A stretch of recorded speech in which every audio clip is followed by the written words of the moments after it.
Tony, the integrated approach to workplace mental health. Yep. So clearly we use that. We use that to build our wellbeing framework for the HOSPO Health. I'm happy about that. And you are the author of that and the brains behind it. So thank you for that.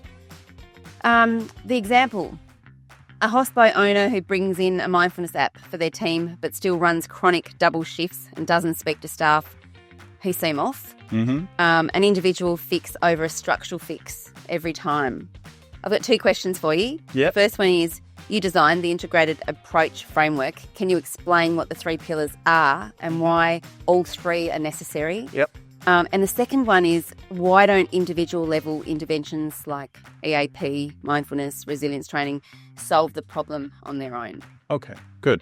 Okay, so the integrated approach says we want you to do 3 things at work. We want you to protect people from harm, in particular work-related harms. And that's mostly about controlling psychosocial hazards, which we've talked about in our other videos. Moderating demands, giving people as much control as you can, supporting them at work, socially, emotionally, and otherwise. These is protecting from harm. Promoting the positive, protecting from harm is a legal requirement now by psychosocial hazard regulations and positive duty to prevent sexual harassment, for examples. The second is promoting the positive.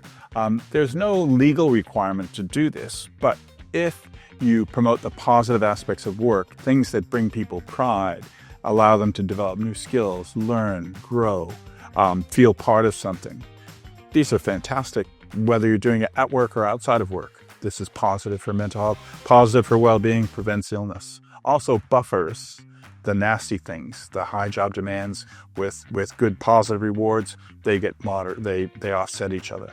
And then finally, sometimes people do break or do have a mental health concern or get distressed at work. And we need to be equipped to respond in a timely and non-discriminatory way. And that doesn't matter whether it has to do with work or not to do with work, or it might be a customer as well as a worker.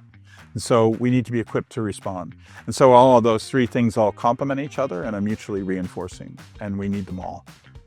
And so why not just do all the individual stuff? Because that's fixing the worker without fixing the work. Yeah. And we got to do both, really. And so the best way to illustrate this is like with a little story, a little parable, if you will. So people are walking across this bridge and they keep falling in the water and drowning or getting in distress. So how should we solve this? Should we hire a bunch of lifesavers? Or maybe we should just put a railing on the bridge? The choice is pretty clear. When we do only the individual stuff, we're just stacking on the lifesavers and putting them to work. And people keep falling off. You're not dealing with the source of the problem. And so you can see, now I have nothing against lifesavers. I was one myself. They're great. However, why not also have a railing? So it's again, that's that you need both. You need both things. Yeah. And so there's our parable. And the takeaway is protect, promote, and respond.